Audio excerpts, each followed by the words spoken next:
अब हम last part की ओर बढ़ रहे हैं चैप्टर के, emergence of Gandhi. Rowlatt act को लेकर सत्याग्रह और फिर Jallianwala Bagh massacre. While on the one hand the government dangled the carrot of constitutional reforms, though of an unsatisfactory order, on the other hand, it decided to arm itself with extraordinary powers to suppress any discordant voice against the reforms. हम जानते हैं कि British ने carrot and stick की policy को अपनाया था।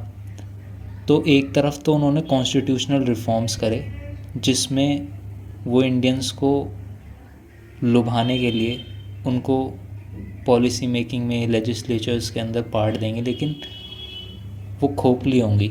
और दूसरी तरफ से ये तो कैरेट है कॉन्स्टिट्यूशनल रिफॉर्म जो है, मॉन्टफोर्ड रिफॉर्म, और दूसरी तरफ से स्टिक लेकर आएंगे जो कि है हमारा रॉलेट एक्ट, जिससे अगर कोई भी ब्रिटिश के विरुद्ध में बोलेगा तो उसके ऊपर तगड़ा एक्शन करेंगे। तो ये ब्रिटिश की पॉलिसी थी कैरेट एंड स्टिक वाली। एक तरफ तो कह रहे हैं कि रिफॉर्म लेकर आएंगे और दूसरी तरफ ऐसी रिप्रेसिव एक्ट लेकर आते हैं जिससे विरोध ना कर सके कोई भी। तो अब हम देखते हैं क्या है the Rowlatt act 1990। Just 6 months before the Montfort reforms were to be put into effort, 2 bills were introduced in the Imperial Legislative Council.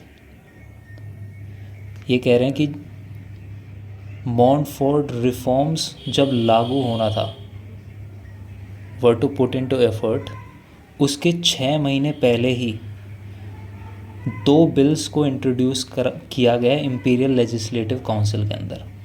यानी मॉन्टफोर्ट रिफॉर्म्स जो थे, जो कॉन्स्टिट्यूशनल रिफॉर्म थे, जब ये लागू होने वाले थे उससे 6 महीने पहले ही 2 बिल्स को इम्पीरियल लेजिस्लेटिव काउंसिल के अंदर इंट्रोड्यूस किया गया। हम जानते हैं मॉन्टागू स्टेटमेंट अगस्त 1917 में हुई थी। मॉन्टफोर्ट रिफॉर्म्स की बात 1918 में की गई थी और इसके लागू होने से पहले 6 महीने पहले लागू होने से पहले फिर रॉलेट एक्ट आएगा। देखते हैं अब उसको। तो 2 बिल को इंट्रोड्यूस किया गया इंपीरियल लेजिस्लेटिव काउंसिल के अंदर। One of them was dropped but the other, an extension of the defence of Indian regulation act 1950 was passed in March 1990। यानी 2 बिल को इंट्रोड्यूस किया गया, एक तो रिजेक्ट हो गया और दूसरा पास कर दिया गया मार्च 1990 में। वो जो पास किया गया बिल था वो एक्सटेंशन था किसका? Defence of Indian regulation act 1915 का। यानी defence of India regulation act 1915 को ही इसमें और कुछ रूल्स ऐड किए होंगे, इसको ही एक्सटेंड कर दिया गया था। तो ये पास हो गया था इम्पीरियल लेजिस्लेटिव काउंसिल के अंदर मार्च 1990 को। It was what was officially called the anarchical and revolutionary crimes act but popularly known as Rowlatt Act. यानी जो इम्पीरियल लेजिस्लेटिव काउंसिल के अंदर जो बिल पास हुआ था, जो एक्सटेंशन था defence of India regulation act 1915 का, उसी को नाम दिया गया एनार्कियल एंड रेवोल्यूशनरी क्राइम्स एक्ट, जिसको पॉपुलरली जाना गया रॉलेट एक्ट के नाम से। क्यों कहा जाता है इसे रॉलेट एक्ट? अब देखते हैं। क्योंकि ये जो बिल जो पास हुआ था, it was recommended on the basis of it was based on the recommendations made in the previous year to the imperial legislative council in the Rowlatt commission headed by the British जज sir Sidney Rowlatt. तो Rowlatt commission थी एक, उसके head British जज Sidney Rowlatt थे। तो इन्होंने recommendation दी थी इम्पीरियल लेजिस्लेटिव काउंसिल को इस बिल को लाने के लिए, और इस बिल को लाया गया और ये पास भी हुआ, और यही फिर बाद में रॉलेट एक्ट के नाम से जाना गया। क्या थे रिकमेंडेशन इस बिल की, इस कमेटी की, रॉलेट कमीशन की? The committee had recommended that activists should be deported or imprisoned without trial for 2 years, and that even possession of seditious newspaper would be adequate evidence of guilt. यानी committee की ये recommendation दी कि ऐसा bill लेकर आओ जिसमें जो activist हैं उनको डिपोर्ट कर दिया जाए, यानी देश से निकाल दिया जाए, या उनको बिना ट्रायल के ही जेलों में डाल दिया जाए 2 साल के लिए। और इस हद तक इसके अंदर रिकमेंडेशन थी कि even possession of seditious newspaper would be adequate evidence of guilt. यानी कि अगर आपके पास एक ऐसा न्यूज़पेपर भी है जिसमें कोई ब्रिटिश सरकार के ख़िलाफ़ कुछ है, तो वो एविडेंस इनफ होगा आपको गिल्टी मानने के लिए, और बिना किसी ट्रायल के आपको जेल में डाल दिया जाएगा। तो ऐसा कुछ था रॉलेट एक्ट के, ऐसी रिकमेंडेशन भेजी थी रॉलेट कमीशन ने, और इसी रिकमेंडेशन के बेसिस पर फिर रॉलेट एक्ट बना और वो इम्पीरियल लेजिस्लेटिव के अंदर पास भी हो गया। तो आप समझ रहे हो, all the elected members of the imperial legislative council voted against the bill. जो होना था वही होगा, जितने भी इलेक्टेड इंडियन मेंबर्स थे इम्पीरियल लेजिस्लेटिव काउंसिल के अंदर, उन्होंने इसके खिलाफ वोट डाला। But they were in minorities, लेकिन वो कम संख्या में थे, and easily over ruled by the official nominees. लेकिन जो ऑफिशियल नॉमिनेटेड मेंबर्स जो थे इम्पीरियल लेजिस्लेटिव काउंसिल के अंदर, वो ज़्यादा संख्या में थे और इंडियंस कम थे, तो बिल को ओवर रूल कर दिया गया और बिल पास कर दिया गया। All the elected members, elected Indian members कौन कौन थे? All the elected Indian members, who included Mohammad Ali Jinnah, Madan Mohan Malvi and Mazhar ul Haq, resigned in protest. तो इलेक्टेड इंडियन मेंबर्स जो थे imperial legislative council के, इन्होंने resign भी कर दिया प्रोटेस्ट करते करते। द एक्ट अलाउड, अब एक्ट क्या क्या अलाउ करता है ये देखते हैं। The act allowed political activist to be tried without juries और इवन इम्प्रिजन्ड विदाउट ट्रायल। बिना किसी ज्यूरी के उनको सज़ा दे दी जाएगी, बिना किसी ट्रायल के। It allowed arrest of Indians without warrant on the mayor suspicion of treason. जो भारतीय थे उनका बिना वारंट के अरेस्ट हो जाएगा। किस बेस? अगर उनके ऊपर शक भी है राजद्रोह करने का, तो इतना पर्याप्त है उनको बिना वारंट के अरेस्ट करने के लिए भी। Such suspects could be tried in secrecy without recourse to legal help. और आप सस्पेक्ट हो, आपको बिना किसी लीगल हेल्प के चुपके से आपके ऊपर ट्रायल भी कर दिया जाएगा। A special cell consisting of 3 high court जजेस were to try such suspect.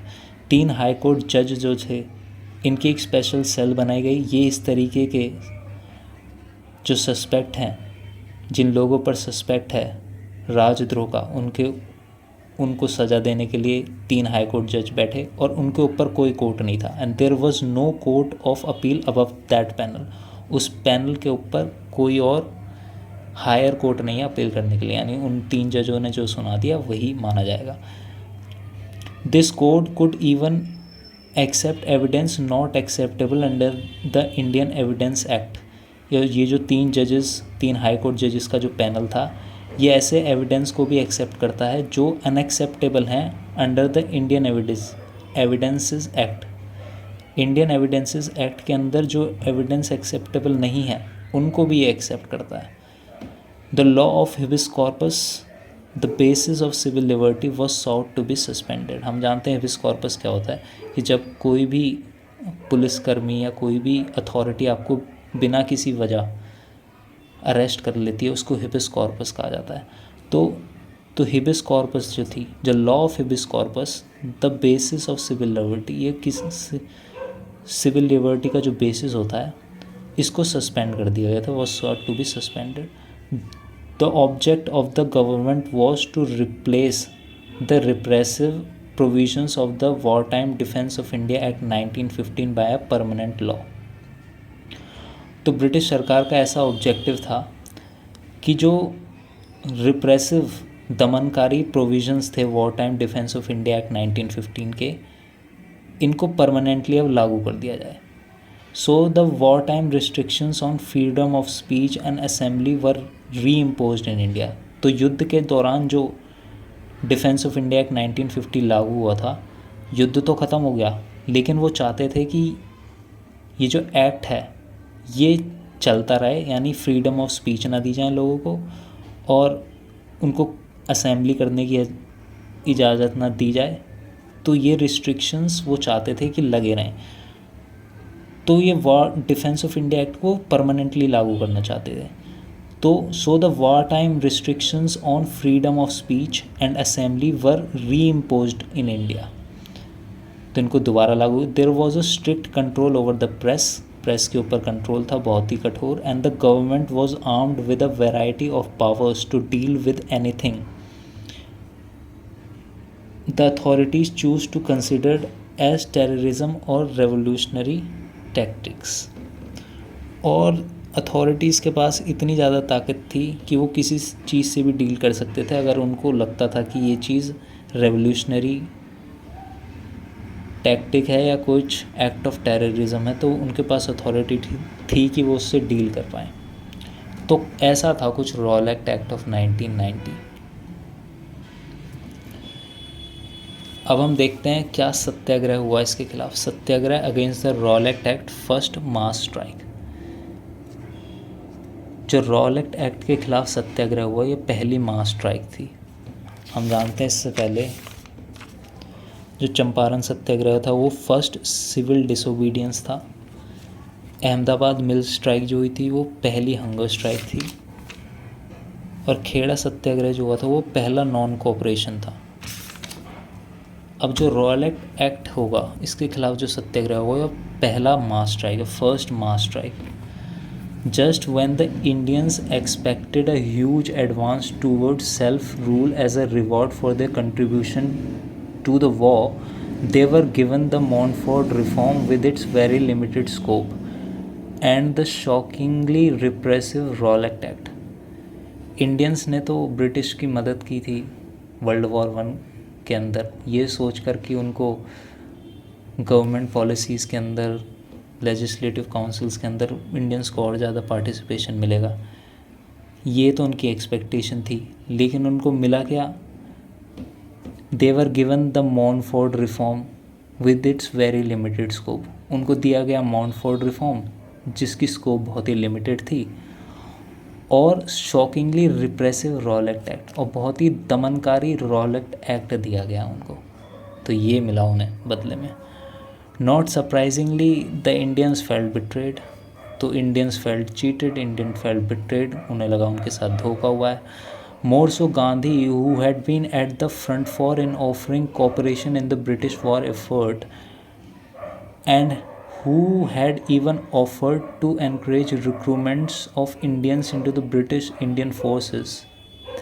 यहाँ तक कि जो गांधी जी थे जिन्होंने बढ़ चढ़कर सबसे आगे ब्रिटिश की हेल्प करी थी, कोऑपरेट किया था ब्रिटिश को वॉर के लिए, और यहाँ तक कि उन्होंने इंडियंस को रिक्रूट भी करा था ब्रिटिश इंडियन फोर्सेस में जाने के लिए, युद्ध लड़ने के लिए इंडियंस को भेजा था फोर्सेस के अंदर, वो भी बिट्रे फी महसूस हुए। उन्होंने कहा he called the Rowlatt act the black act and argued that not everyone should get punished in response to isolated political crimes. उन्होंने, गांधी जी ने रॉलेट एक्ट को ब्लैक एक्ट कहा, और उन्होंने आर्ग्यूमेंट दी कि सबको पनिश नहीं करना चाहिए। अगर किसी एक ने पॉलिटिकल क्राइम किया है तो उसकी एवज में आप सबको पनिश नहीं कर सकते। Gandhi called for a mass protest at all India level. Pan India level पर उन्होंने, गांधी जी ने मास प्रोटेस्ट का आगमन किया। But soon having seen the constitutional protest meet with the ruthless repression, Gandhi organised a satyagraha सभा।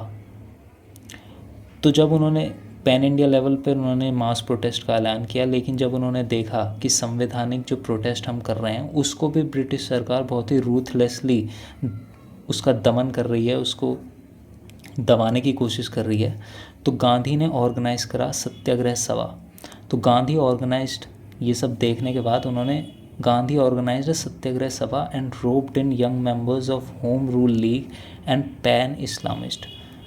जब देखा कि ब्रिटिश सरकार बहुत ही रूथलेस तरीके से आंदोलन को दबाने की कोशिश कर रही है, तो गांधी जी ने सत्याग्रह सभा ऑर्गेनाइज़ की और उसमें शामिल किया उन्होंने young members of home rule league के यंग मेंबर्स को इंक्लूड करा और पैन इस्लामिस्ट के जो यंग मेंबर्स थे उनको भी इंक्लूड करा अपनी सत्याग्रह सभा में। The forms of protest finally chosen including observance of nation wide हड़ताल accompanied by fasting and prayer and civil disobedience against specific laws and courting arrest and imprisonment। तो किस तरीके के प्रोटेस्ट हमें देखने को मिलते हैं? हम देखते हैं कि नेशन वाइड हड़ताल यानी देशव्यापी हड़ताल देखने को मिलती है, accompanied by fasting and prayer. हड़ताल के साथ साथ हमें भूखे रहना, प्रार्थना करना, ये सब भी शामिल किया गया। और civil disobedience against the specific law, और कुछ स्पेसिफिक कानूनों के खिलाफ हमें सिविल डिसोबीडियंस यानी सवन्य अवज्ञा भी देखने को मिलती है। And courting arrest and improvement यानी हम देखते हैं कि एक्सेप्टिंग अरेस्ट, हम देखते हैं कि इंडियंस खुशी से अरेस्ट होने के लिए तैयार थे। हम जानते हैं कि हिस्ट्री में एक ऐसा भी टाइम आया था कि ब्रिटिश जेल जो थी वो ओवरफ्लो होने लग गई थी क्योंकि इंडियंस खुशी से अपना अरेस्ट करवा रहे थे। तो ऐसा ही कुछ हम इसमें भी देखते हैं।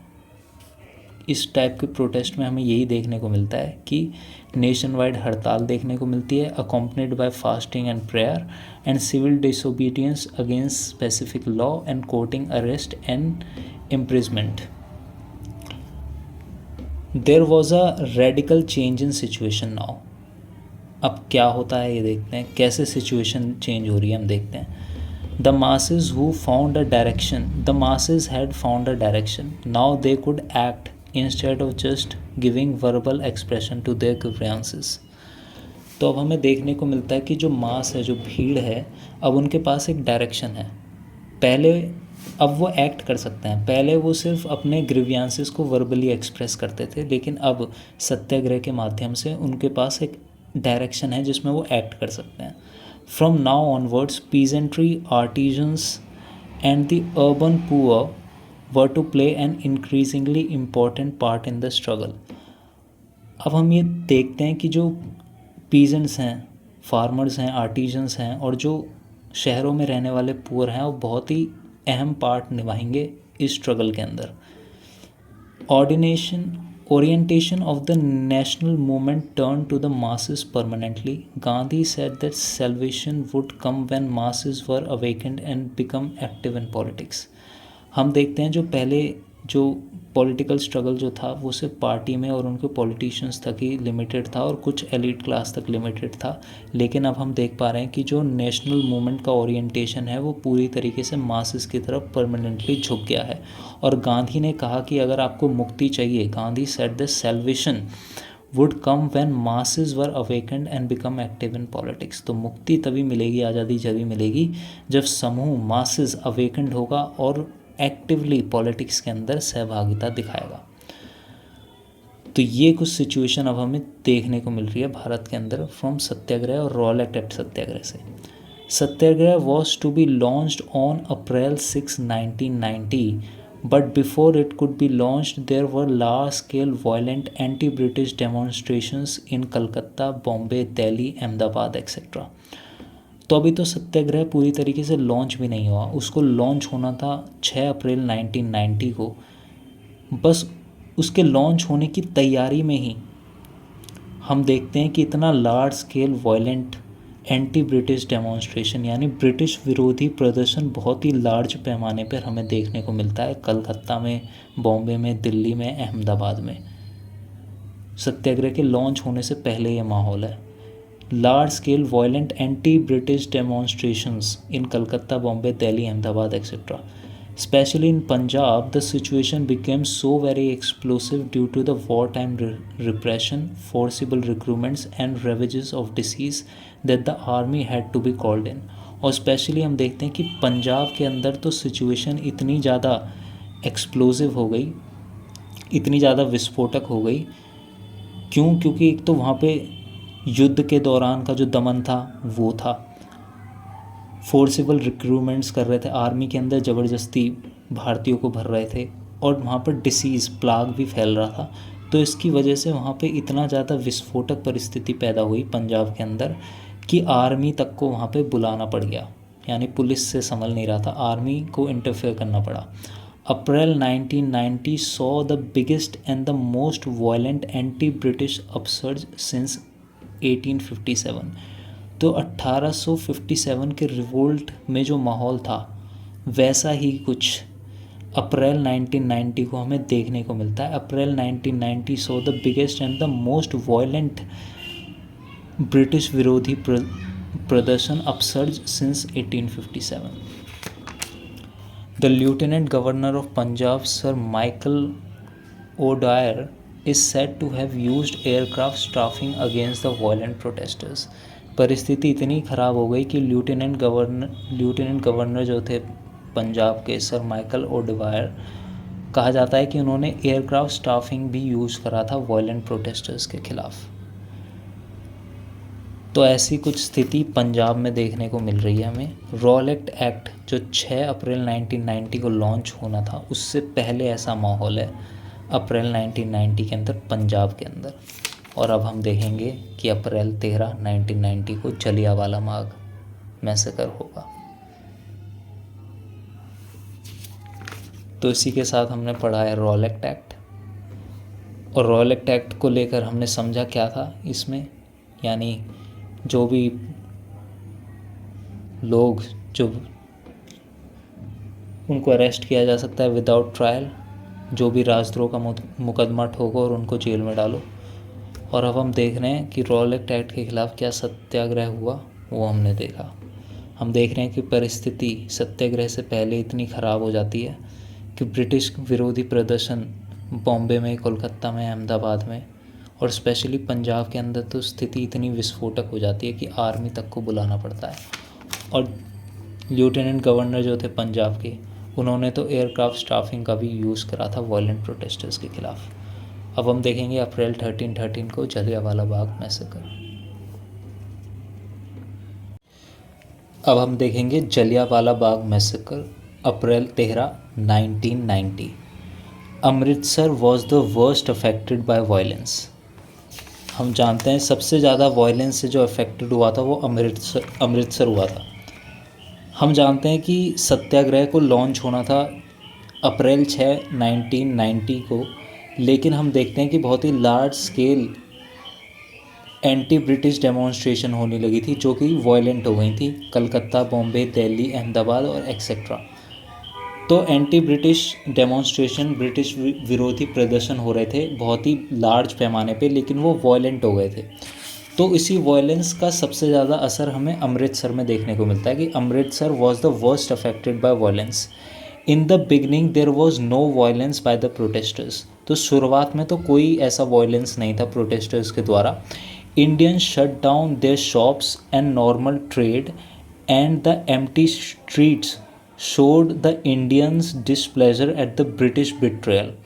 तो शुरुआत में तो जैसा नॉन कॉपरेशन में किया जाता है वैसा ही हुआ था। इंडियंस ने अपनी दुकानों को बंद कर दिया था, जो लेन देन की चीज़ें थी, नॉर्मल ट्रेड जो था वो व्यापार बंद हो गया था। और एम्प्टी स्ट्रीट्स, जो सड़कें थी वो खाली हो गई थी, लोग अपने घरों में बंद हो गए थे। Showed the Indians displeasure at the British betrayal. तो ये एक तरीके से विरोध जताने का तरीका था इंडियंस का कि वो डिसप्लेजर हैं, अनसेटिस्फाइड हैं ब्रिटिश के बिट्रेयल से, जो ब्रिटिश ने बिट्रेयल किया। क्या बिट्रेयल किया? इंडियंस ने वॉर में सपोर्ट किया और बदले में उनको क्या दिया? मोंटागू रिफॉर्म दिए जो कि इतने अच्छे नहीं थे, और बदले में रॉलेट एक्ट दिया जो उनको दबाने के लिए था। तो इस बिट्रेयल से, इस ब्रिटिश के बिट्रेयल से इंडियंस खुश नहीं थे, तो इसलिए वो इस तरीके से अपना प्रोटेस्ट दिखा रहे थे। तो अभी तक तो कुछ वायलेंट है नहीं। तो on April 9 two nationalist leader Saifuddin Kitchlew and doctor Satyapal were arrested by the British officials without any provocation except that they had addressed protest meetings and were taken to some unknown destination। तो फिर क्या हुआ कि अप्रैल 9 अप्रैल को दो राष्ट्रवादी लीडर्स सैफुद्दीन खिचलू और doctor Satyapal को arrest कर लिया जाता है ब्रिटिश अधिकारियों के द्वारा। हालांकि वो ऐसा कुछ प्रोवोकेशन नहीं कर रहे थे, लेकिन ऐसा कहा जाता है कि उन्होंने except that they had address to protest meeting, उन्होंने दो सभाओं को संबोधित किया। क्योंकि वॉयलेंस हो रहे हैं, उन्होंने ऐसा भी कुछ वॉयलेंस में एक्टिव नहीं थे, लेकिन उन्होंने दो सभाओं को संबोधित किया था, तो इसलिए ब्रिटिश अधिकारियों ने उनको विदाउट किसी उसके अरेस्ट कर लिया और किसी अननोन डेस्टिनेशन पर ले गए। अब उनके साथ क्या हुआ वो इसमें नहीं लिखा हुआ। This caused resentment among the Indian protesters who came out in thousands on April 10 to show their solidarity. तो 9 अप्रैल को सैफुद्दीन खिचलू और डॉक्टर सत्यपाल को ब्रिटिश अधिकारियों ने पकड़ा और 10 अप्रैल को उनकी सपोर्ट में हज़ारों की संख्या में लोग आते हैं अपना एकजुटता दिखाने के, आपने हमारे लीडर्स को पकड़ लिया है तो हम उनके साथ हैं। Soon the protest turned violent because the police resorted to firing in which some of the protesters were killed। तो हज़ारों की संख्या में लोग इकट्ठे हुए, लेकिन ये प्रोटेस्ट जो था वायलेंट हो गया क्योंकि पुलिस ने फायरिंग कर दी।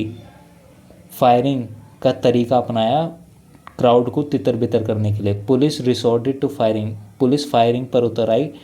सम of the protesters were killed, और कुछ जो हज़ारों की संख्या में प्रोटेस्टर्स आए थे उसमें कुछ प्रोटेस्टर्स की मौत हो गई। टेंशन रैन हाई, एक तो आपने जो नेशनलिस्ट लीडर हैं उनको पकड़ कर ले गए, उसकी सपोर्ट में लोग इकट्ठा हुए, उनके ऊपर भी गोली चला दी, गोली चलाए और कुछ लोग मर भी गए। तो tension ran high in the riot that followed. इसके बाद क्या हो गए, दंगे हो गए। In the riots that followed 5 Englishmen are reported to have been killed and Marcella Sherwood an English woman missionary going on a bicycle was beaten up। तो दंगे हो गए, दंगे भड़क गए और 5 इंग्लिश मैन जो थे, ऐसा कहा जाता है कि उनकी डेथ हो गई। और मार्शेला शेरवुड जो कि एक इंग्लिश वुमेन धर्म मिशनरी जो धर्म का प्रचार करते हैं वो होते हैं, इंग्लिश वुमेन मिशनरी जो थी जो कि बाईसाइकिल पे जा रही थी उसको पीट दिया गया था, वॉज बीटन अप। तो troops were sent immediately to quell the disturbances. तो यहाँ पे टुकड़ियों को भेजा गया, ट्रूप्स वर सेंट इमीडिएटली, तुरंत, टू क्वाइल द डिस्टर्बेंस, शांत करने के लिए, दंगे जो भड़क गए हैं उनको शांत करने के लिए ट्रूप्स भेजे गए। Brigadier general Reginald Dyer was the senior British officer who had the responsibility to impose martial law and resort order। तो ब्रिगेडियर जनरल रेगिनाल्ड डायर जो थे ये सीनियर ब्रिटिश अधिकारी थे और इनको रिस्पॉन्सिबिलिटी दी गई थी कि आप मार्शल लॉ को इम्पोज करो और ऑर्डर को वापस स्थापित करो, रिसोर्ट ऑर्डर वापस स्थापित करो। जनरल डायर को responsibility the. By then the city had returned to calm and the protests that were being held were peaceful। तो सिटी जो थी अब धीरे धीरे काम हो गई, वॉयलेंस जो था वो धीरे धीरे कम हो गया। एंड जो प्रोटेस्ट जो थे अब जो हो रहे थे वो पीसफुल तरीके से प्रोटेस्ट हो रहे थे, अब उनमें कोई वॉयलेंस नहीं थी। The protest that were being held were peaceful. General Dyer issued a proclamation on April 13, which was also Baisakhi, forbidding people from leaving the city without a pass and from organizing demonstrations or processions or assembly in a group of more than 3। तो protest अब शांति से हो रहे हैं, city में भी वापस calmness आ गई है, लेकिन जनरल डायर ने एक अध्यादेश निकाला अप्रैल 13 को जो कि बैसाखी का दिन था, जिसमें उन्होंने लोगों को मना किया अपने घरों से बाहर, लोगों को मना किया कि वो सिटी को आ नहीं सकते हैं, जा नहीं सकते हैं विदाउट अ पास, और प्रतिबंध लगाया किस चीज़ पर, डेमोन्स्ट्रेशन, प्रदर्शन करने पर, जुलूस निकालने पर, 3 से ज़्यादा लोगों को इकट्ठा होने पर प्रतिबंध लगाया। किस तारीख को, अप्रैल 13 को प्रतिबंध लगाया। 13 अप्रैल याद रखना, इसी दिन जलियांवाला बाग मैसेकर होगा। तो 13 तारीख को ही उन्होंने ये अध्यादेश निकाला कि सिटी को बिना पास के आप लीव नहीं कर सकते, ना ही आप प्रदर्शन कर सकते हो, ना ही प्रोसेस जुलूस निकाल सकते हो, ना ही 3 से ज़्यादा लोग इकट्ठे हो सकते हो। बैसाखी का दिन 13 अप्रैल, on Baisakhi day a large crowd of people mostly from neighbouring villages unaware of the prohibitory orders in the city gathered in the Jallianwala Bagh, a popular place for public events। तो बैसाखी का दिन था अप्रैल 13, लार्ज क्राउड इकट्ठा हुआ, mostly from the आसपास के villages से large crowd इकट्ठा हुआ जलियांवाला बाग में, और उनको पता नहीं था कि ये ऑर्डर निकाल दिया गया है ब्रिटिश अधिकारी के द्वारा कि आप ऐसे इकट्ठे नहीं हो सकते। बैसाखी का दिन है, लोग जलियांवाला बाग में इकट्ठे हुए हैं। जलियांवाला बाग एक बहुत ही पॉपुलर जगह थी जहाँ पे बैसाखी के फेस्टिवल को सेलिब्रेट किया जाता है, और पब्लिक गैदरिंग की भी वो एक जगह थी। तो लोगों को पता नहीं था कि आज के दिन ही ब्रिटिश अधिकारी ने ऐसा कोई ऑर्डर निकाल दिया, और लोग वहाँ पे इकट्ठे हो रहे थे। Local leaders had also called for protest meeting at the venue, और वहाँ के कुछ जो लोकल लीडर्स थे उन्होंने भी जलियांवाला बाग को ही अपनी वेन्यू चुना प्रोटेस्ट की मीटिंग के लिए। तो उनकी जो मीटिंग होगी वो भी जलियांवाला बाग में ही होगी। कुछ लोकल लीडर्स ने उस जलियांवाला बाग को चुना, तो ब्रिटिश अधिकारियों को पता लग गई होगी ये बात। तो वहाँ पे लोग भी थे जो बैसाखी का फेस्टिवल मना रहे थे, और उसी भीड़ के अंदर कुछ लोकल लीडर्स जो थे उन्होंने प्रोटेस्ट की मीटिंग को भी ऑर्गेनाइज़ किया। It was not clear how many in the 20,000 odd people collected there were political protesters. तो ये क्लियरली हमें पता नहीं है कि जो 20,000 लोग इकट्ठा हुए थे जलियांवाला बाग में से, उनमें से कितने लोग पॉलिटिकल प्रोटेस्टर्स थे, क्योंकि ज़्यादातर लोग वहाँ मेला देखने आए थे, आम लोग थे। But the majority, it was not clear how many in the 20,000 odd people collected there were political protesters, but the majority were those who had collected for the festival. तो नहीं पता उन 20,000 लोग में कितने पॉलिटिकल प्रोटेस्टर्स थे, लेकिन majority लोग वहाँ पे फेस्टिवल मनाने आए थे। Meanwhile the meeting had gone on a peacefully and 2 resolutions. तो कुछ लोकल लीडर्स जो जलियांवाला बाग में फेस्टिवल के दौरान मीटिंग कर रहे थे, तो उनकी मीटिंग पीसफुली गई। Meeting had gone on peacefully and 2 resolutions, और 2 रेजोल्यूशन उन्होंने पास किए। क्या? 1 calling for the repel of the Rowlatt act. तो एक जो रॉलेट एक्ट है उसका हम प्रदर्शन करेंगे, उसको रिपेल करेंगे, उसका खंडन करेंगे। ये रेजोल्यूशन पास हुआ उस मीटिंग में। और दूसरा, and the condemning of the firing on 10 अप्रैल। और जो 10 अप्रैल को जो फायरिंग हुई थी, यही डॉक्टर सैफुद्दीन खिचलू और डॉक्टर सत्यपाल को ले गए थे। उसके बाद हज़ारों लोग इकट्ठा हुए थे उनकी सपोर्ट में, और उनमें गोली चल गई थी और कुछ प्रोटेस्टर्स मर गए थे। तो वो जो गोली चली थी उसका यहाँ पे कंडेम कर रहे हैं। ये दूसरा रेजोल्यूशन था उनका। पहला तो रॉलेट एक्ट था, और दूसरा ये था कि जो फायरिंग करी थी 10 अप्रैल को, उसका हम कंडेम करते हैं। तो ये 2 रेजोल्यूशन पास हुए। कहाँ पर? जलियांवाला बाग में बैसाखी के दिन फेस्टिवल भी मना रहे हैं लोग, और यहाँ पे लोकल लीडर्स अपना रेजोल्यूशन भी पास कर रहे हैं। It was then that brigadier general Dyer had arrived on the scene with his man. और इतने में ही ब्रिगेडियर जनरल डायर मौके पर वहाँ पहुँच जाते हैं अपने लोगों के साथ। The troops surrounded the gathering under orders from General Dyer and blocked the only exit point and opened fire on the unarmed crowd। तो जो ट्रूप था, जो जनरल डायर के साथ जो टुकड़ी थी, उसने surrounded the gathering under orders. तो जनरल डायर ने ऑर्डर दिया और उन्होंने उस गैदरिंग, जो लोग थे जलियांवाला बाग को घेर लिया। And blocked the only exit point, जो ओनली एग्जिट पॉइंट था जलियांवाला बाग का, उसको घेर लिया और ओपन फायर कर दी। Open fire on the unarmed crowd, और निहत्थे लोगों पर गोली चला दी। No warning was issued, no instruction to disperse was given. कोई वार्निंग नहीं दी गई कि जलियांवाला बाग को खाली कर दो। कोई इंस्ट्रक्शंस नहीं दिए गए कि हम क्राउड को डिस्पर्स करने के लिए गोली चलाएंगे, आसमान में चलाएंगे, ज़मीन में चलाएंगे। सीधा an unarmed gathering of man, women and children was fired upon as they tried to flee. और निहत्थे आदमियों पर, औरतों पर और बच्चों पर गोली चला दी as they tried to flee. और वहाँ से वो भागने की कोशिश कर रहे थे, तभी उन पर गोली चला दी।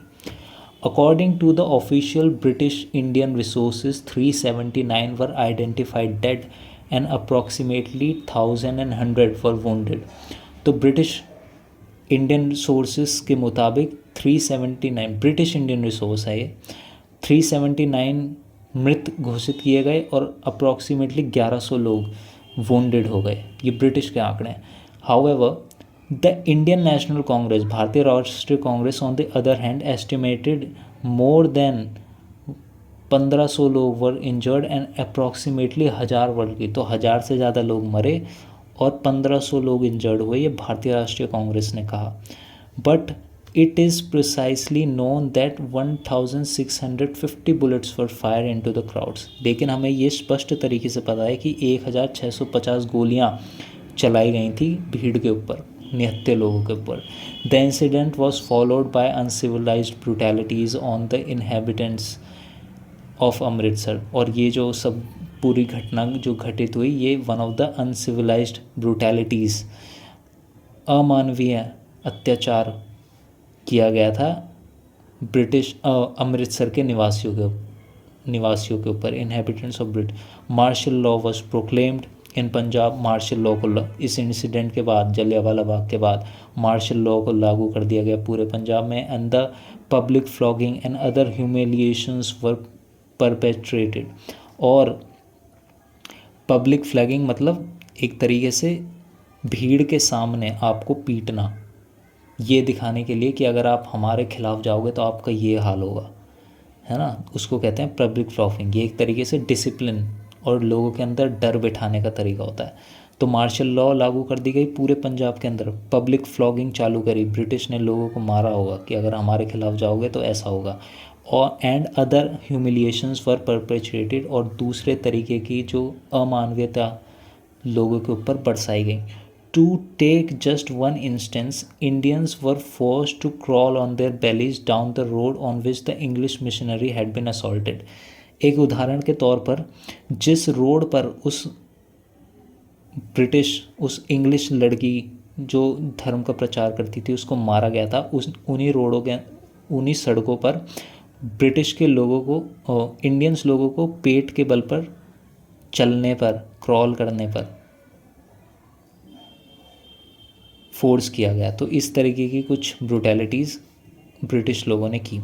The entire nation was turned, पूरा देश में एक वैसा माहौल हो गया कि ये क्या हो गया। रविंद्रनाथ टैगोर री अनाउंस्ड हिज नाइटहुड इन प्रोटेस्ट, जो रविंद्रनाथ टैगोर जी थे उन्होंने अपना जो नाइटहुड का पद था उसको त्याग दिया अपना प्रोटेस्ट जाहिर करने के लिए। Gandhi gave up the title of Kaisar Hind bestowed by the British for his work during the Boer war, तो जो गांधी जी को टाइटल मिला हुआ था केसरी हिंद का, जो ब्रिटिश ने उनके ऊपर बिस्टोर किया था क्योंकि वो उनके काम से खुश थे।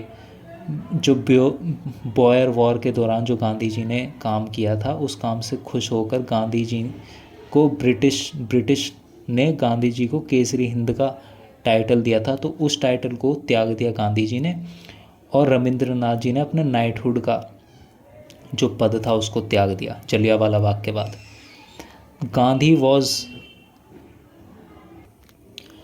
Gandhi was overwhelmed by the atmosphere of the total violence and withdrew the movement on 18 अप्रैल 1990।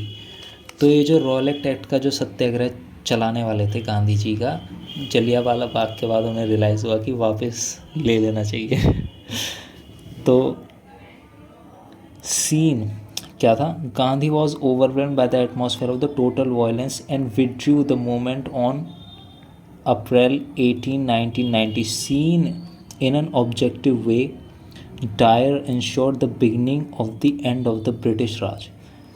तो हम ये देखते हैं, ये देखें वर्ड इंपॉर्टेंट है, ऑब्जेक्टिव वे, सब्जेक्टिव नहीं, ऑब्जेक्टिव वे में हम ये मानते हैं, ये माना जाता है कि जनरल डायर ने जो किया उससे ये पूरी तरीके से इंश्योर हो गया कि ब्रिटिश राज का अंत का उदय अब चालू हो गया। It seen in an objective way, Dyer ensured the beginning of the end of the British Raj. What had happened in Amritsar made Gandhi declare that cooperation with the satanic regime was now impossible। तो अमृतसर में जो हुआ उसने ये गांधी जी को मानने पर मजबूर कर दिया कि ऐसी शैतानी ताकतों के साथ कोऑपरेशन करना अब बिल्कुल बर्दाश्त नहीं है, इम्पॉसिबल है, असंभव है। He realise that the cause of Indian independence from British rule was morally righteous. और अब इस पॉइंट पे उन्हें रियलाइज़ हो गया कि ब्रिटिश के अधीन अगर रहेंगे तो इसी तरीके से होगा, और ब्रिटिश से आज़ादी मांगना बिल्कुल नैतिकता के तरीके से एकदम जायज़ है। The way to the non cooperation movement was ready, the way to the non cooperation movement was ready, और नॉन कॉपरेशन मूवमेंट का रास्ता उन्हें बिल्कुल साफ तरीके से दिखाई दे रहा था कि अब इसी से ही करेंगे और ऐसे ही करेंगे। According to the historian A.P.J. Taylor, the Jallianwala Bagh massacre was the decisive moment when Indians were alienated from British rule. तो हिस्टोरियन A.P.J. टेलर जो हैं उनके मुताबिक the Jallianwala Bagh massacre was the decisive movement, ये एक निर्णायक मूवमेंट है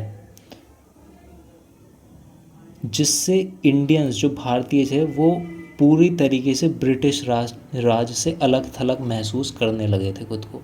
तो डिसाइसिव मूवमेंट निर्णायक मूवमेंट है, निर्णायक समय है जलियांवाला बाग की। ये जो मूवमेंट हुई, ये जो घटना हुई, डिसाइसिव घटना है जिसने भारतीयों को ब्रिटिश राज से बिल्कुल अलग थलग कर दिया। बिल्कुल उसको अपना मानने से अब भारतीय कतराएंगे कि ये हमारी सरकार नहीं है।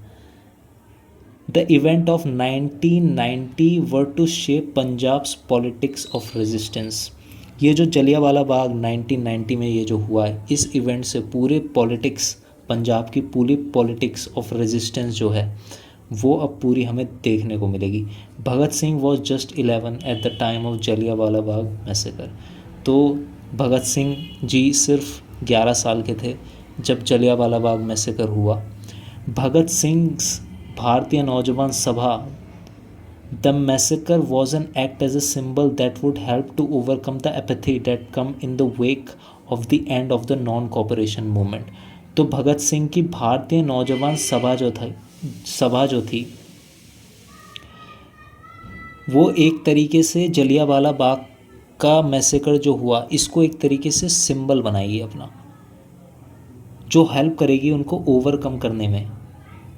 जो एक डर का एक ऐसा माहौल हो गया था जलियांवाला बाग के बाद कि लोग अब ब्रिटिश के ख़िलाफ़ आवाज़ उठाने से डर रहे थे, वो अब नहीं चाहते थे कि उनके अपने लोग मरे।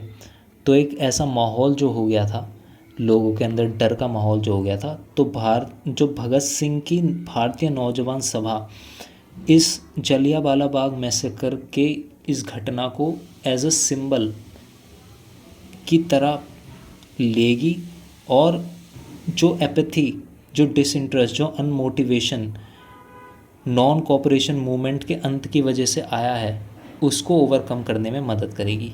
And of the non cooperation movement क्यों कह रहे हैं? क्योंकि जलियांवाला बाग मैसेकर हो गया और गांधी जी ने यहाँ पे कह दिया कि अब हम अप्रैल 18, 1919 अब हम रॉलेट एक्ट के ऊपर जो सत्याग्रह कर रहे हैं उसको हम विड्रॉ कर रहे हैं। अब हम कोई नॉन कॉपरेशन नहीं करेंगे, क्योंकि जलियांवाला बाग हुआ, हमने देखा क्या करा ब्रिटिश लोगों ने। तो ये जो सत्याग्रह था ये अच्छी नोट पे एंड नहीं हुआ, लोगों के अंदर टेरर आ गया। इंडियंस ऐसा महसूस कर रहे थे कि हम कुछ नहीं कर सकते ब्रिटिशर्स के सामने। तो इसको एज अ सिंबल यूज़ करेगी भगत सिंह की भारतीय नौजवान सभा। तो यही इस लाइन में दिया गया है। और पंजाब की पूरी पॉलिटिक्स अब यहाँ से बदलेगी, पॉलिटिक्स ऑफ रेजिस्टेंस हमें देखने को मिलेगा। Udham Singh, who bore the name of Ram Mohammad Singh Azad, later assassinated Michael O'Dwyer, the lieutenant governor who presided over the brutal British suppression of the 1990 protest in Punjab। तो उधम सिंह जो हैं, जिनका नाम राम मोहम्मद सिंह आज़ाद, नाम देखिए आप, राम मोहम्मद सिंह आज़ाद, वाह।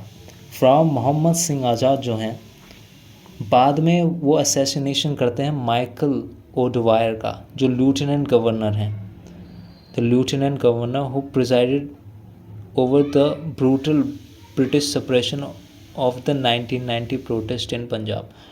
तो 1919 के जो प्रोटेस्ट हुए थे पंजाब में, उसको ब्रूटली सप्रेस करने के लिए जो लेफ्टिनेंट गवर्नर जिम्मेदार थे, जो उस वक्त के पदाधिकारी थे, उनका असैसिनेशन करते हैं उधम सिंह। जो माइकल ओडवायर हैं उनका असैसिनेशन करते हैं Udham Singh.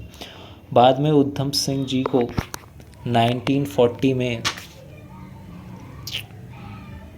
Udham Singh was hanged in 1940 for his deed. His ashes were returned to India in 1974. बाद में उधम सिंह जी को फांसी लगाई गई और उनकी एशेस को भारत 1974 में वापस लाया गया। तो ये कुछ जलियांवाला बाग मैसेकर था।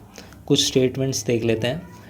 ये गांधी जी की स्टेटमेंट है जो यंग इंडिया में बोली उन्होंने आफ्टर जलियांवाला बाग मैसेकर। क्या कहते हैं गांधी जी?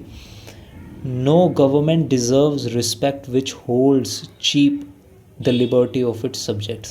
यानी कोई भी ऐसी सरकार सम्मान के काबिल नहीं है जो अपने नागरिकों की स्वतंत्रता को इतना कम आंकती हो या इतना डरती हो अपनी नागरिकता, या अपनी स्वतंत्रता को इतना सस्ता समझती हो, अपने नागरिकों की स्वतंत्रता को इतना सस्ता समझती हो। ऐसी सरकार कोई भी सम्मान की पात्र नहीं है। तो ये गांधी जी की स्टेटमेंट थी। अब देख लेते हैं रविंद्रनाथ जी टैगोर जी की, जो वाइसरॉय को उन्होंने जो लेटर लिखा, उनकी स्टेटमेंट क्या है देख रहे हैं। The enormity of the measures taken by the government in the Punjab for quelling some local disturbance has made a rude shock reveal to our minds the helplessness of our position in British subjects in India, as helplessness of our position as British subjects in India। यानी जो नीच हरकत, जो अत्याचारी हरकत जो British government ने की कुछ लोकल डिस्टर्बेंस को वहाँ से क्वेल करने के लिए, उसने पूरे देश को शॉक में डाला और उसने ये रिवील कर दिया कि भारतीयों की जो स्थिति है ब्रिटिश राज के अंदर, हम बहुत ही दयनीय और हेल्पलेस पोजीशन पे हैं और ब्रिटिश किस तरीके से अपने नागरिकों पर अत्याचार करती है, इसने ये उजागर कर दिया हमारे मस्तिष्क को। The very least that I can do for my country is to take all consequences upon myself in giving voice to the protest of the millions of my countrymen surprised into a dumb anguish of terror। तो रविंद्रनाथ जी कह रहे हैं कि कम से कम मैं ये तो कर ही सकता हूँ कि जो भी कॉन्सिक्वेंसेस हुए हैं ये आवाज़ उठाने की वजह से, उनको मैं अपने ज़िम्मे लेता हूँ। और जो मिलियंस ऑफ लोग जो इस वक्त डर के माहौल में जी रहे हैं उनके साथ सहानुभूति दे रहा हूँ, ऐसा कुछ कह रहे हैं।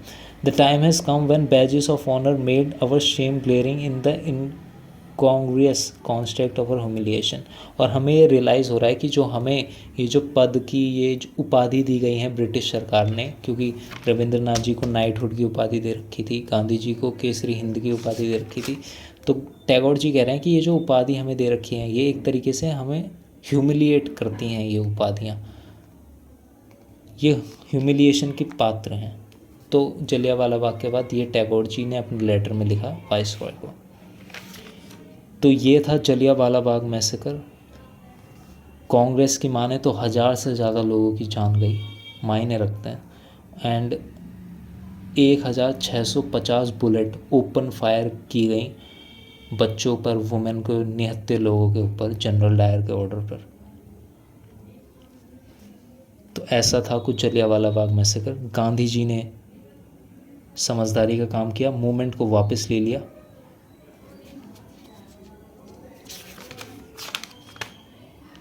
तो ये जलियांवाला बाग मैसेकर हुआ। अब हम देखेंगे the Hunter committee of inquiry. The Hunter committee बिठाई गई इंक्वायरी करने के लिए जो जलियांवाला बाग मैसेकर हुआ, जनरल डायर के ऊपर क्या एक्शंस लिए गए या उनको बचाया गया, हम जानेंगे। क्या इंक्वायरी हुई जलियांवाला बाग मैसेकर की, ये बिल्कुल लास्ट हेडिंग है। इसके बाद चैप्टर कंप्लीट हो जाएगा और फिर अगला। ओके, अब हम देखने वाले हैं the Hunter committee of inquiry. हमें पता है कि अप्रैल 13, 1919 को जलियांवाला बाग मैसेकर हुआ। इस हत्याकांड की जांच करने के लिए हंटर कमेटी बिठाई गई, the Hunter committee of inquiry. देखते हैं क्या था ये। द मैसेकर एट जलिया Jallianwala Bagh shocked Indians and many British as well. तो जो जलियांवाला बाग हत्याकांड हुआ उसने भारतीयों को ही नहीं और भारतीयों के साथ साथ कुछ जो अंग्रेज़ थे उनको भी शॉक में डाल दिया था। The secretary of state for India Edwin Montagu ordered that a committee of inquiry be formed to investigate the matter. तो अगर कोई पूछे कि जलियांवाला बाग मैसेकर के दौरान secretary of state for India कौन थे, तो आप बोलोगे Edwin Montagu. The secretary of state for India Edwin Montagu, ये वही मोंटागू साहब हैं जो जिन्होंने मोंटागू स्टेटमेंट दी, उसमें मोंटागू रिफॉर्म हुआ जो बाद में रॉलेट एक्ट बना और जिसकी वजह से सारा जलियांवाला बाग हुआ। उसमें सत्याग्रह कर रहे थे गांधी जी वगैरह। तो the secretary of state for India Edwin Montagu ordered that a committee of inquiry be formed to investigate the matter, यानी एक इंक्वायरी की कमेटी बिठाई जाए जो इन्वेस्टिगेट करेगी इस मैटर को। So on October 14, 1919 the government of India announced the formation of disorders inquiry committee which came to be more widely and variously known as Hunter Commission after the name of its chairman, Lord William Hunter.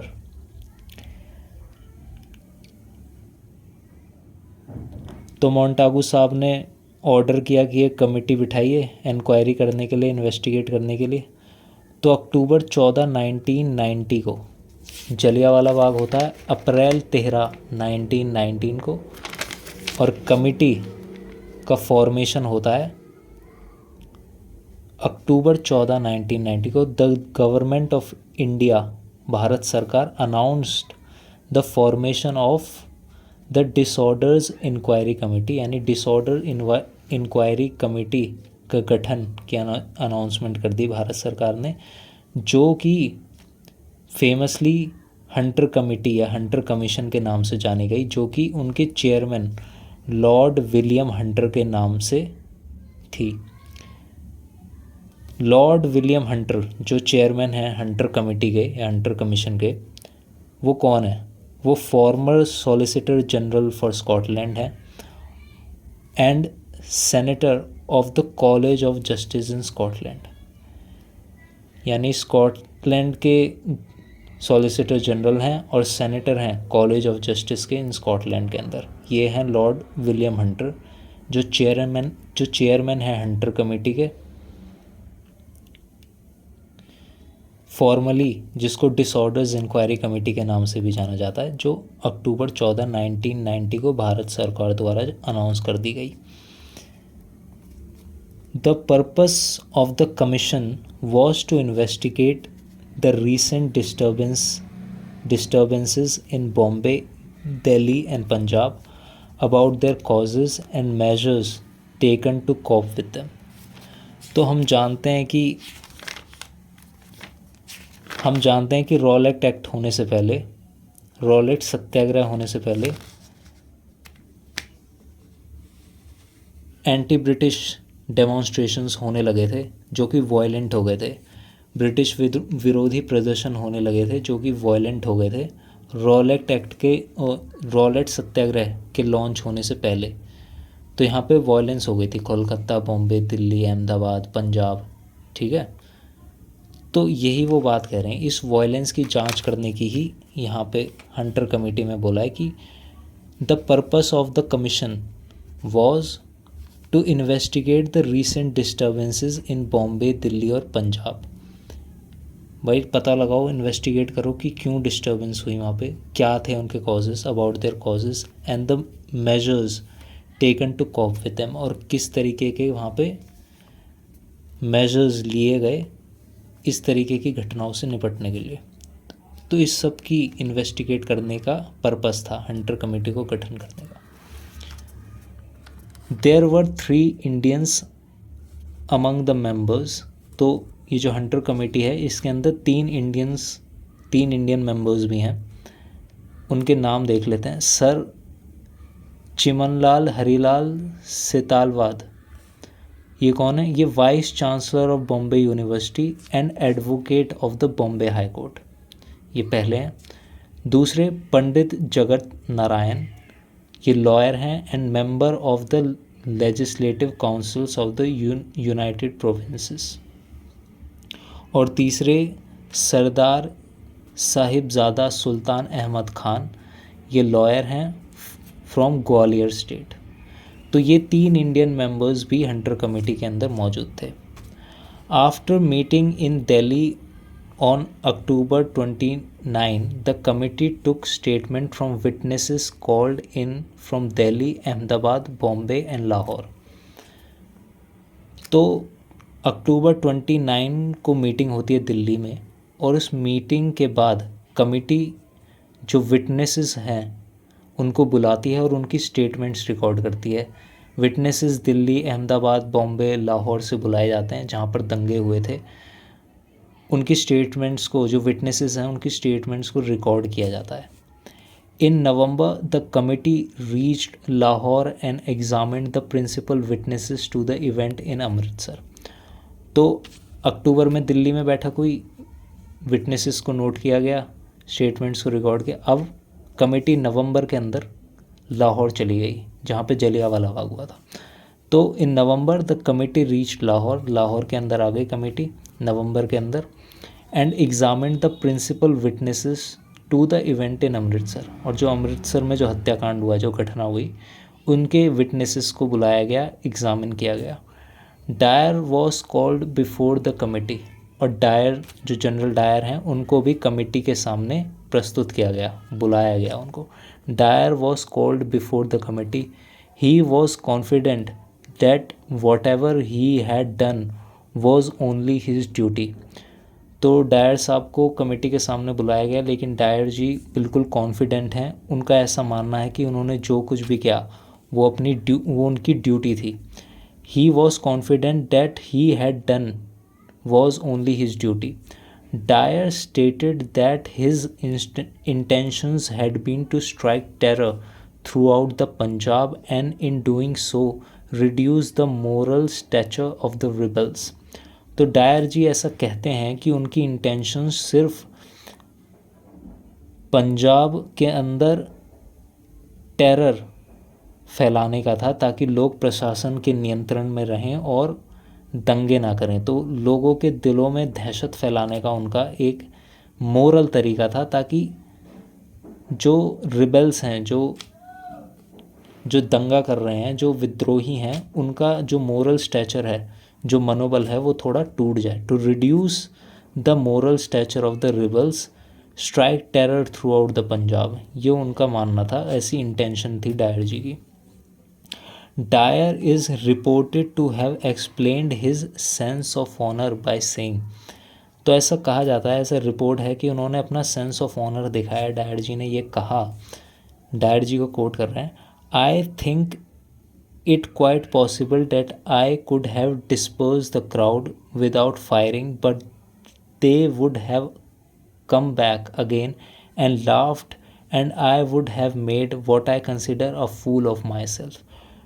तो Dyer ji ऐसा कह रहे हैं कि ये बिल्कुल possible था कि मैं क्राउड को तितर बितर करने के लिए उन पे फायरिंग कर देता, लेकिन वो फिर वापस आते और फिर से वो दोबारा वायलेंस करते, रिबेल करते, और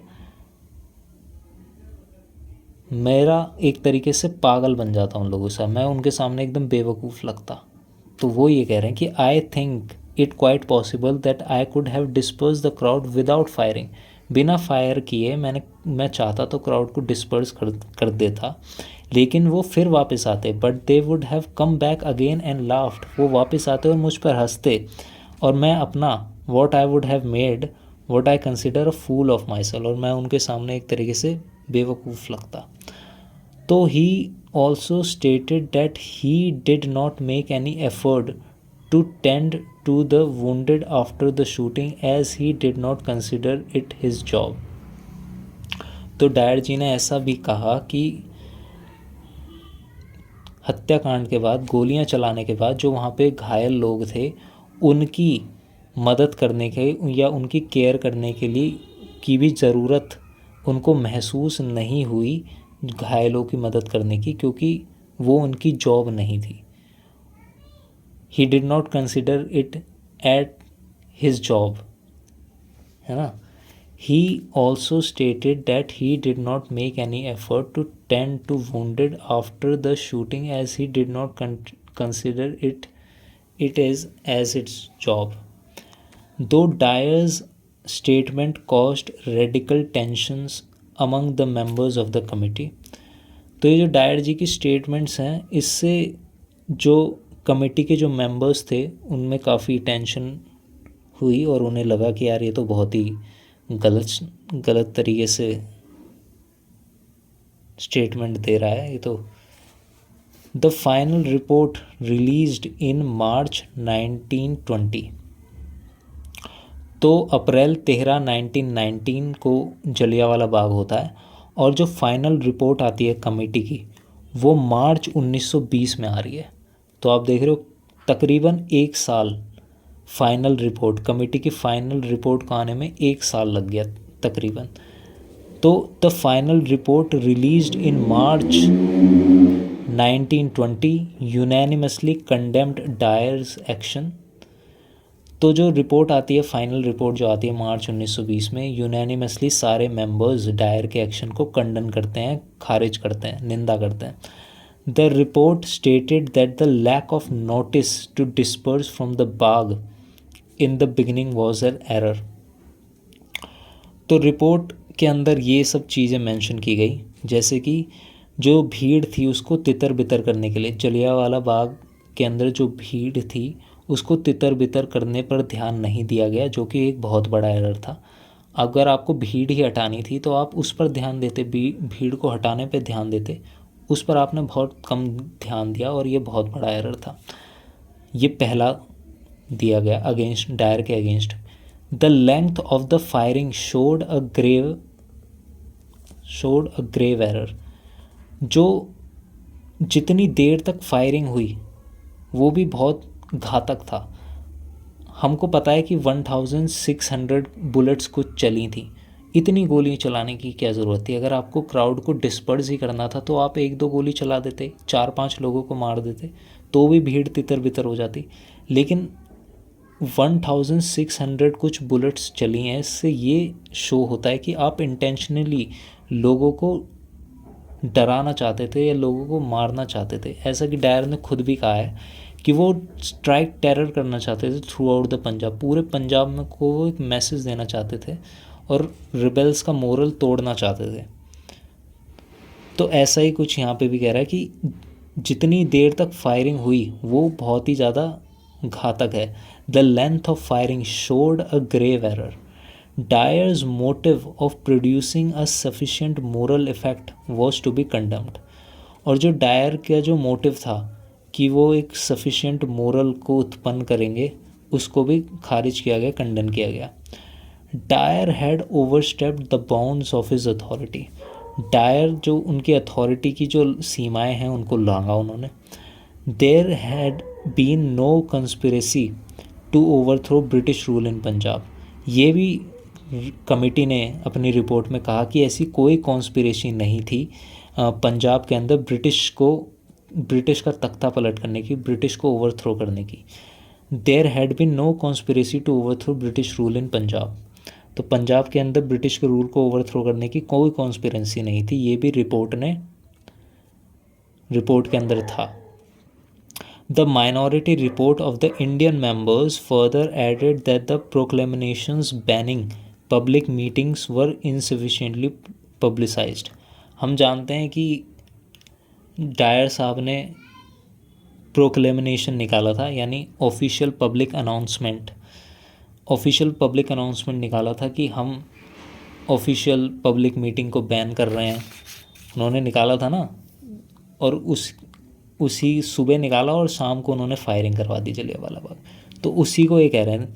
तो जो 3 इंडियन मेंबर्स जो थे उन्होंने अपनी फर्दर एक रिपोर्ट ऐड करते हुए ये बताया कि जो डायर साहब ने जो ऑफिशियल अनाउंसमेंट निकाली थी, प्रोक्लेमेशन निकाला था कि बैनिंग पब्लिक मीटिंग्स को बैन करने का, वो इनसफिशिएंटली पब्लिसाइज्ड, उसको ठीक तरीके से पब्लिश नहीं किया था, लोगों तक पहुंचाया नहीं था। आपने बस अपने ऑफिस में अनाउंसमेंट कर दी और लोगों तक जब तक वो नहीं पहुंचेगी लोग कैसे फॉलो करेंगे उसको। तो वही कह रहे हैं कि banning public meetings were insufficiently publicised, there were innocent people in the crowd and there had not been any violence in the Bagh beforehand. वो ऐसा कह रहे हैं कि बाग के अंदर पहले वायलेंस नहीं हुई थी, वहाँ पर भीड़ के अंदर इनोसेंट लोग थे जो वहाँ पे सिर्फ फेस्टिवल मनाने आए थे, ऐसा इंडियन मेंबर्स की जो रिपोर्ट थी वो कह रही है। Dyer should have either ordered his troop to help the wounded or instructed the civil authorities to do so। वो ये भी कह रहे हैं कि चलो गोलियां चला दी, उसके बाद डायर साहब जो थे उनको अपने ट्रूप्स को ये ऑर्डर देना चाहिए था कि वहाँ पर जो वुंडेड हैं, जो जख्मी हैं, उनकी जाके मदद करो, और जो सिविल अथॉरिटीज़ हैं उनको भी इंस्ट्रक्ट करना चाहिए था कि आप जाके घायलों की मदद करो। लेकिन डायर ने ऐसा कुछ किया नहीं। Dyer's action had been inhuman and un-British and had greatly injured the image of British rule in India। तो रिपोर्ट के अंदर कहा जाता है कि जो डायर के एक्शन हैं वो अमानवीय हैं और अन-ब्रिटिश हैं, और इसने बहुत क्षति पहुंचाई है ब्रिटिश रूल जो भारत के अंदर चल रहा है उसकी इमेज को। तो ऐसा कुछ रिपोर्ट के अंदर था। अब हमने देखा जलियांवाला बाग का हंटर कमेटी का गठन होता है, हंटर कमेटी की फाइनल रिपोर्ट भी आ जाती है। अब हम देखते हैं हंटर कमेटी करती क्या है, उसका इम्पैक्ट क्या होता है। The Hunter committee did not impose any penal or disciplinary action because Dyer's action were condoned by various superiors. अब इस स्टेटमेंट से हमें क्या पता चल रहा है। देखिए, जो अधिकारी जो होते हैं या जो एडमिनिस्ट्रेटिव की हायरार्की होती है उसके अंदर कोई भी इंडिविजुअल अपना काम नहीं करता। ऊपर से ऑर्डर्स आते हैं तो आप फॉलो करते हैं, जो ऊपर से ऑर्डर देता है नीचे वाला बंदा उसको फॉलो करता है। तो जब हम कहते हैं कि डायर ने ऐसा एक्शन लिया इंडियंस के ख़िलाफ़, तो हमें ये याद रखना पड़ेगा कि डायर के ऊपर भी कुछ लोग होंगे जिन्होंने इस काम को मंजूरी दी होगी, या उन्होंने बातों ही बातों में ऐसा कहा होगा कि लोगों के अंदर टेरर डालो ताकि लोग रिबेल ना करें। तो डायर इस स्टेटमेंट से यही पता चल रहा है कि जो हंटर कमेटी थी उसने अपनी रिपोर्ट तो दे दी, लेकिन किसी भी प्रकार का कोई दंडात्मक या अनुशासनहीनता की कोई कार्रवाई नहीं की हंटर कमेटी ने डायर के ऊपर। क्यों? क्योंकि जो डायर के ऊपर जो वरिष्ठ अधिकारी थे उनका कहीं ना कहीं साथ था, वो कहीं ना कहीं डायर को फॉरगिव करना चाहते थे। वो चाहते थे कि एक्शन ना लिया जाए, क्योंकि कहीं ना कहीं वरिष्ठ अधिकारी जो ऊपर अधिकारी होंगे उनका साथ भी रहा होगा। और बाद में later upheld by the army council, जो आर्मी के जो परिषद थे बाद में उन्होंने भी उसको समर्थन दिया। तो यही कह रहा था, Hunter committee did not impose any penal or disciplinary action because Dyer's action were condoned by various superiors later upheld by the army councils. तो हंटर कमेटी ने कोई दंडात्मक या अनुशासनात्मक कार्रवाई नहीं की, क्योंकि डायर के कार्यों को वरिष्ठ अधिकारियों की मंजूरी थी और बाद में इसे सेना पार्षदों द्वारा भी समर्थन किया गया। तो आप समझ सकते हैं इसको। Also before the Hunter commission began its proceedings, the government had passed an indemnity act for the protection of its officials. The whitewashing bill, as the indemnity act was called, was severely criticized by Motilal Nehru and others। अब इस statement को देखते हैं। तो Hunter committee ने कोई disciplinary action तो लिया नहीं, ना ही कोई उस सज़ा सुनाई। और ऐसा हुआ क्यों? क्योंकि हंटर कमेटी की प्रोसीडिंग्स चालू होने से पहले ही सरकार ने एक इंडेमिनिटी एक्ट को पास कर दिया।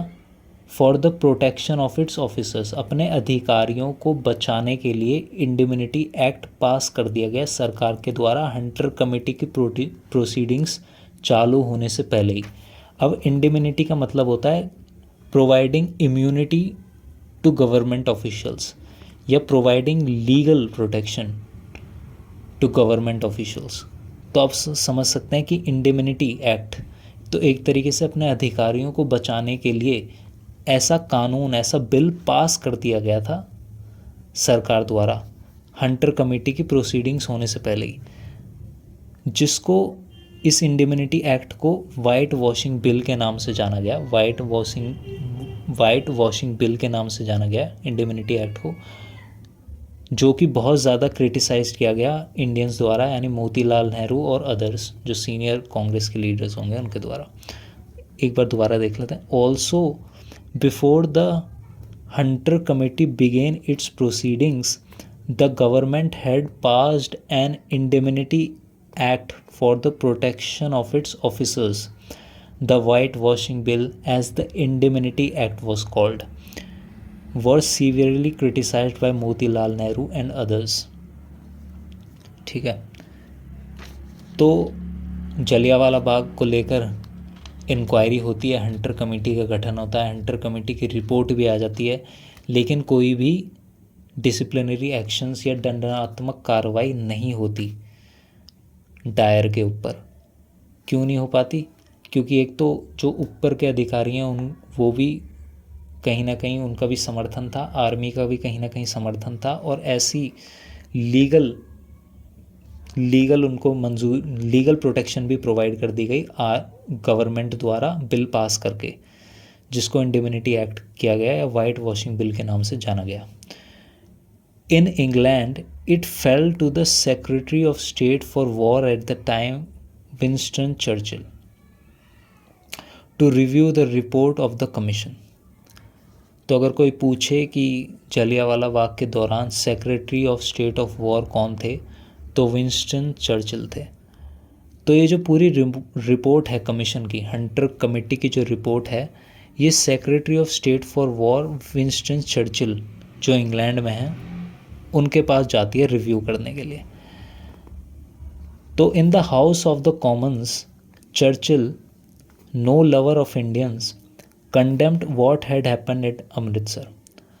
तो इंग्लैंड के अंदर हाउस ऑफ कॉमन्स के अंदर चर्चिल, जो कि भारतीय विरोधी हैं, चर्चिल खुद भारतीय विरोधी थे, तो ब्रिटेन के अंदर हाउस ऑफ कॉमन्स के अंदर वो कंडन करते हैं जो भी हत्याकांड हुआ अमृतसर के अंदर, जो भी अमृतसर के अंदर जो घटना हुई, अमृतसर उसको हाउस ऑफ कॉमन्स के अंदर कंडन करते हैं, निंदा करते हैं उसकी। ही कॉल्ड इट मॉन्स्ट्रस, उन्होंने उसको मॉन्स्ट्रस करार दिया। A former prime minister of Britain H.H. Asquith called it one of the worst outrages in the whole of our history।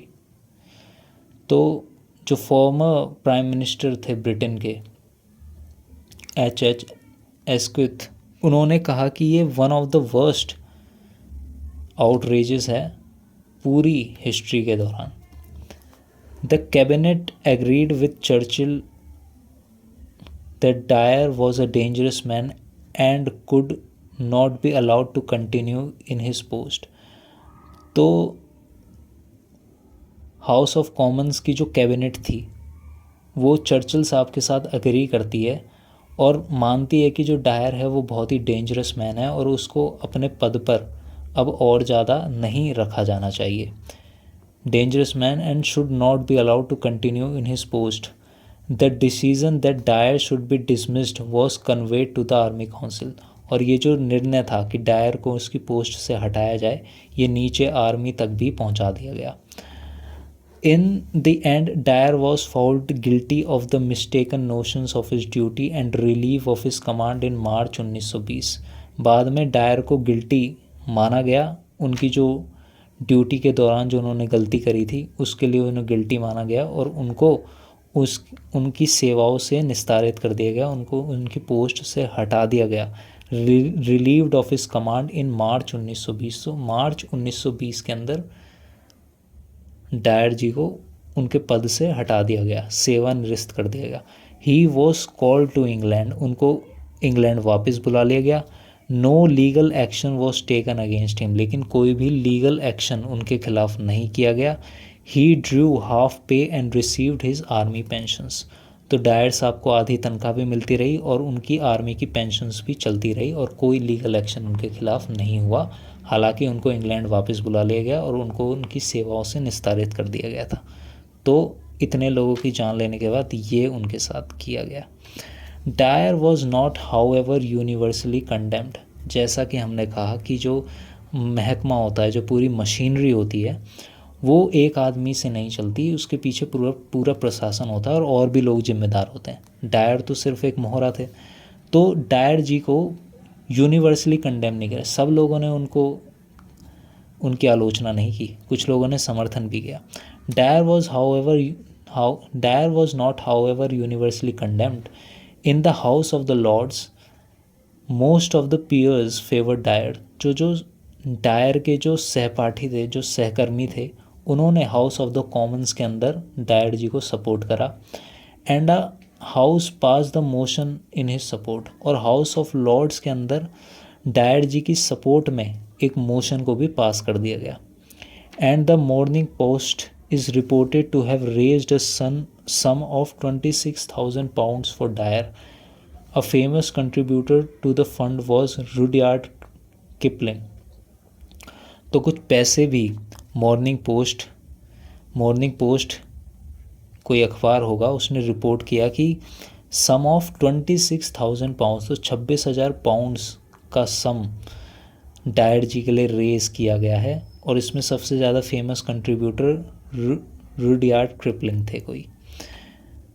तो सब लोगों ने जो डायर है उसको कंडम नहीं किया।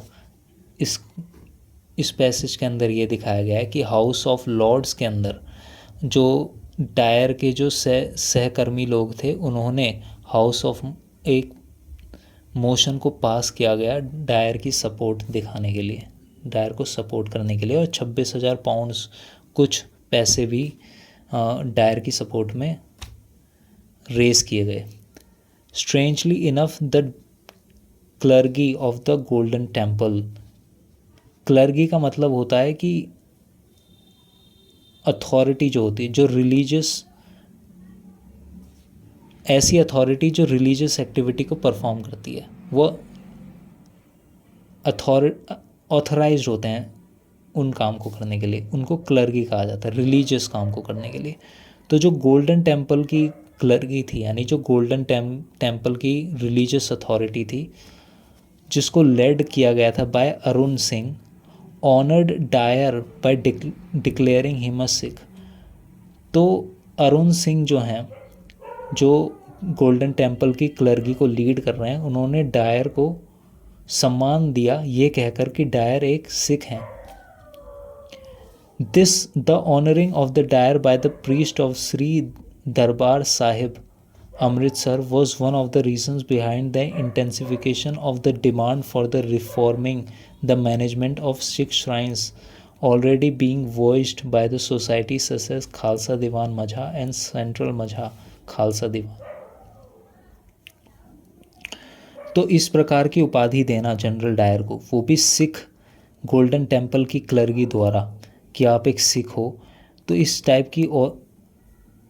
टाइप की जब सम्मान दिया गया डायर को श्री दरबार साहिब के प्रीस्टों द्वारा, अमृतसर के अंदर जो श्री दरबार साहिब है उसके प्रीस्ट द्वारा जब डायर को ऐसी उपाधि दी गई, तो वहाँ की जो लोगों की जो डिमांड थी, जो वॉइस थी मैनेजमेंट के ख़िलाफ़, वो और ज़्यादा प्रखर तरीके से और उठने लगी। क्या मांगे उठने लगी कि जो मैनेजमेंट है सिख श्राइन, यानी सिख की दरगाह की जो मैनेजमेंट है, इसमें रिफॉर्म लाया जाए। और कौन कौन सी सोसाइटीज़ इसको प्रखर तरीके से आवाज़ उठा रही थी? Sikh shrines already voiced by society से खालसा दीवान माझा और सेंट्रल माझा खालसा दीवान। तो ये कुछ ऐसी सोसाइटीज़ थीं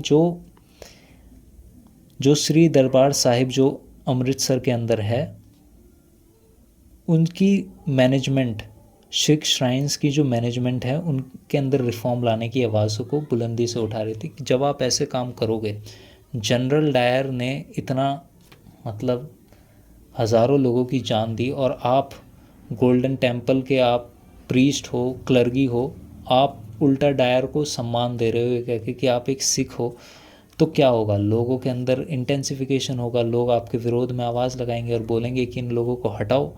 तो वैसा ही कुछ हुआ और खालसा दीवान मझा और सेंट्रल मझा खालसा दीवान, ये दो सोसाइटीज़ थी, इन्होंने बढ़ चढ़ कर कहा कि जो मैनेजमेंट है सिख श्राइन्स की, सिख दरगाह की जो मैनेजमेंट है, इनको बदला जाए। और यही एक कारण था बाद में this resulted in the launch of what came to be known as Gurdwara reform movement.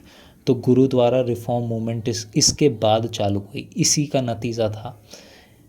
नतीजा था कि गुरुद्वारा रिफॉर्म मूवमेंट्स फिर चालू हुई। तो ये कुछ था हमारा। इसके साथ हमारा कंप्लीट होता है the Hunter committee. Hunter committee हम देखते हैं कि एडविन मोंटागू जी ने कहा कि इसका इन्वेस्टिगेशन होना चाहिए। तो Hunter committee, disorders inquiry committee, जिसके चेयरपर्सन लॉर्ड विलियम हंटर थे, बनाया गया। दिल्ली के अंदर मीटिंग होती है, अमृतसर के अंदर मीटिंग होती है, विटनेसेस को बुलाया जाता है। 3 इंडियन मेंबर्स भी इस कमेटी के अंदर मौजूद थे। डायर को कमेटी के सामने पेश किया जाता है। डायर अपनी स्टेटमेंट्स रिकॉर्ड करवाते हैं। डायर कहते हैं कि उन्होंने जो कुछ किया वो उनकी ड्यूटी थी। वो टेरर स्ट्राइक करना चाहते थे लोगों के अंदर, वो रिबेल्स को बताना चाहते थे कि ऐसा नहीं चलेगा, तो उन्होंने वो एक्शन किया। बाद में 1 साल के बाद रिपोर्ट भी आती है हंटर कमेटी की, जो डायर साहब को गिल्टी मानती है। कहती है कि जो डायर ने जो लूप होल्स थे वो भी गिनवाती है कि जो प्रोक्लेमेशंस थे वो ठीक तरीके से पब्लिसाइज़ नहीं किए थे, इनोसेंट्स लोग थे वो भी मारे गए, इतनी गोलियां चलाने की ज़रूरत नहीं थी। तो ये सारी चीज़ कंडन किया गया। सब सारे मेंबर्स जो थे कमेटी के, उन्होंने ब्रिटिश के ख़िलाफ़ बोला, कंडन किया ब्रिटिश के एक्शंस को। हालांकि हम ये भी देखते हैं कि किस तरीके से जो ब्रिटेन है वो अपने अधिकारी को बचाने के लिए किस तरीके की हम पेश करेगी, किस तरीके से चीज़ों को डील करेगी। रिपोर्ट तो आ जाती है, रिपोर्ट में डायर को कंडन भी किया जाता है, लेकिन कोई भी उसके खिलाफ डिसिप्लिनरी एक्शन नहीं लिया जाता। हम ये भी देखते हैं कि अपने अधिकारियों को बचाने के लिए इंडिमिनिटी एक्ट भी सरकार पास कराती है, जिसको वाइट वॉशिंग बिल के नाम से भी जाना जाता है, जो कि एक तरीके से जो गवर्नमेंट ऑफिशियल्स हैं उनको इम्यूनिटी प्रोवाइड करता है, उनको लीगल प्रोटेक्शन प्रोवाइड करता है। तो इस प्रकार का एक्ट भी पास करा दिया गया सरकार द्वारा। हम देखते हैं कि इंग्लैंड के अंदर भी इस जो हंटर कमीशन की रिपोर्ट थी, इसको रिव्यू करा जाता है। हाउस ऑफ कॉमन्स के अंदर विंस्टन चर्चिल जो हैं, जो secretary of state for war हैं, वो इसको कंडन करते हैं, इसको मॉन्स्टोरियस बताते हैं। बाद में हम ये भी देखते हैं कि जो चर्चिल हैं उनको उनकी सेवा से निस्तारित कर दिया जाता है, उनको इंग्लैंड वापस बुला लिया जाता है, उनके खिलाफ़ कोई लीगल एक्शन नहीं होता, लेकिन उनको उसकी पोस्ट से हटा दिया जाता है। वो अपनी सैलरी लेते रहते हैं और उनको बाद में आर्मी से भी पेंशन मिल जाती है। हम ये भी देखते हैं कि जो डायर हैं सब लोग उनके खिलाफ़ नहीं थे, कुछ लोगों ने उनका फेवर भी किया, जो उनके साथ के अधिकारी थे उन्होंने उनका फेवर किया। हम ये देखते हैं कि हाउस ऑफ लॉर्ड्स के अंदर एक मोशन भी पास किया गया जनरल डायर की सपोर्ट को दिखाने के लिए। मॉर्निंग पोस्ट की एक रिपोर्ट के द्वारा 26,000 पाउंड्स पैसे रेज किए गए डायर के लिए। तो ऐसी ऐसी हम चीज़ें देखते हैं। हम ये भी देखते हैं कि जो सिख गुरुद्वारा है, श्री दरबार साहिब अमृतसर के अंदर जो है, उसकी जो क्लर्गी है, गोल्डन टेम्पल की जो क्लर्गी है, जिनको अरुण सिंह लीड कर रहे थे, वो जनरल डायर को ऑनर सम्मान देते हैं। उन्हें कहते हैं कि आप एक सिख हो, ऐसा कहते हैं वो।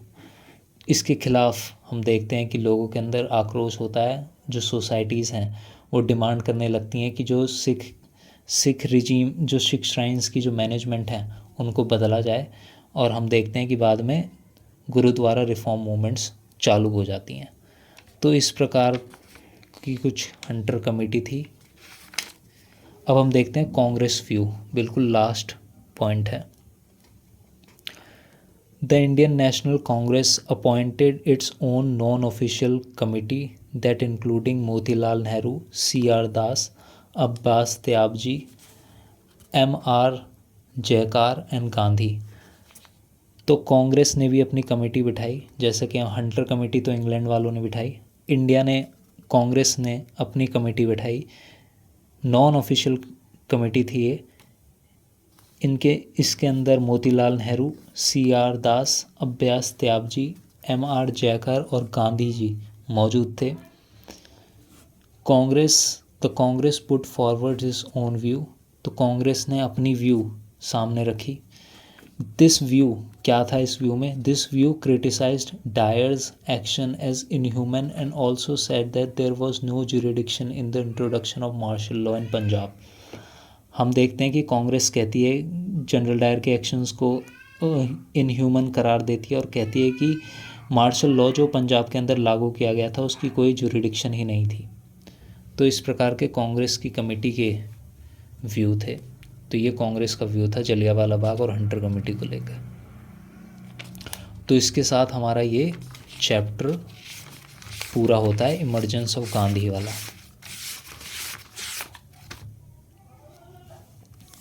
समरी है इसके बाद।